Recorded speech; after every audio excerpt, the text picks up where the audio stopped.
Hello বন্ধুরা, তোমরা সবাই কেমন আছো? আশা করি ভালো আছো। আমি কল্পনা। তো আজকে রান্না করব লাউ চিংড়ি।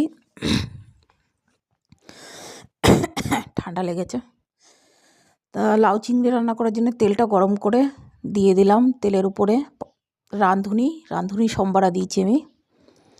রাঁধুনি দিয়ে দিয়েছি, তেলের উপর ভাজা করে নিলাম রাঁধুনিটাকে একটু। যখন ভালো করে ফুটে এসছে রাঁধুনিটা, তখন দিয়ে দিলাম চিংড়ি মাছ।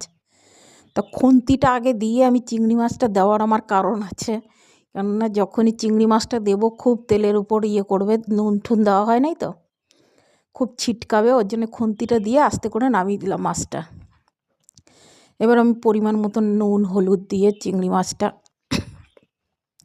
ভাজা ভাজা করে নেব, একদম লাল লাল করে ভাজা করে। তারপরে আমি লাউটাকে ধুয়ে কেটে রেখে দিয়েছি।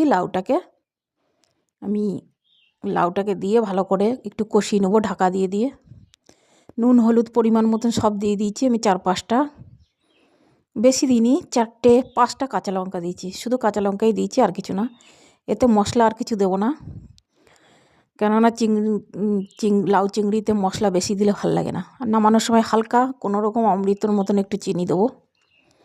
দেখো এতটা জল বেরিয়েছে আমার, ঢাকা দিয়ে দিয়ে কষিয়েছি। কষানোর পরে আবার ফিরে এলাম। এবার দেখো আমার আলুটাও গলে গেছে। 2টো আলু দিয়েছিলাম ঝোলটাকে একটু গাঢ় করার জন্যে। বেশি ঝোল দেবো না, গা মাখা ঝোল রাখবো, কেননা লাউয়ে বেশি ঝোল ভালো লাগে না। তা পরিমাণ মতন একটু জল দিয়ে দিলাম। একটু মানে আলুগুলো একটু শক্ত আছে, লাউ তো গলেই গেছে। দিয়ে আবারও ঢেকে দেবো আমি। ঢেকে আলুটা একটু শক্ত আছে, ঢাকার পরে কিছুক্ষণ ফুটিয়ে নেওয়ার পরে দেখছি জলটা একটু কম লাগছিলো, আর একটু জল দিয়ে দিলাম। দেখো এবার আমার ফুটিয়ে নিলাম আমি খানিকক্ষণ ঢাকা দিয়ে। ওই 10-5 মিনিটের মতন ফুটিয়েছি। 5 মিনিটে হাইটে ফুটিয়ে নিয়েছি। এবার আলুটা আমার গলে গেছে। দেখলাম কটা আলু গালিয়েও দিলাম খুন্তিতে চেপে চেপে, বাবা ধোয়ার জন্য দেখাও যাচ্ছে না।